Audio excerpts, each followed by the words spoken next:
आइए आज के वीडियो में हम जानते हैं यमराज का मानव अवतार कौन था। यमराज के किसी एक खास आदमी का नाम शास्त्र में विशेष रूप में नहीं मिलता, बल्कि उनके सहायक यमदूत या चित्रगुप्त होते हैं, जो जीवों की आत्मा को लेने आते हैं और उनके कर्मों का हिसाब निकास रखने में मदद करते हैं। और यमराज स्वयं मृत्यु के देवता हैं, जिन्हें धर्मराज के रूप में माने जाते हैं, जो भैंस पर बैठकर सवार करते हैं और दक्षिण दिशा के पालक हैं। चित्रगुप्त जो यमराज के मुख्य लेखाकार हैं, जो सभी जीवों के कर्मों के हिसाब रखते हैं और यमराज को निर्णय लेने में मदद करते हैं।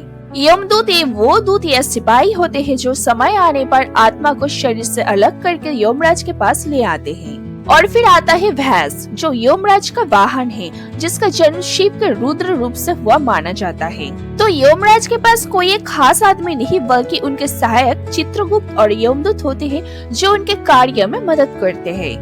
यमराज स्वयं सूर्य देव के पुत्र है और दक्षिण दिशा के देवता है। तो आइए जानते हैं यमराज का घर कहाँ स्थित है। पौराणिक कथाओं के अनुसार यमराज का घर यमलोक है, जो पृथ्वी से बहुत दूर अलग लोक में स्थित है, और इनका निर्माण देवशिल्पी विश्वकर्मा ने किया है, जहां आत्माओं को कर्मों के अनुसार न्याय मिलता है। जबकि पृथ्वी पर हिमाचल प्रदेश के भरमौर में उनका एक प्राचीन मंदिर है, जिसे यमराज की अदालत कहा जाता है। और वही तिब्बत में यमदार नामक एक रहस्यमय प्रवेशद्वार भी है, जहाँ लोग जाते हैं।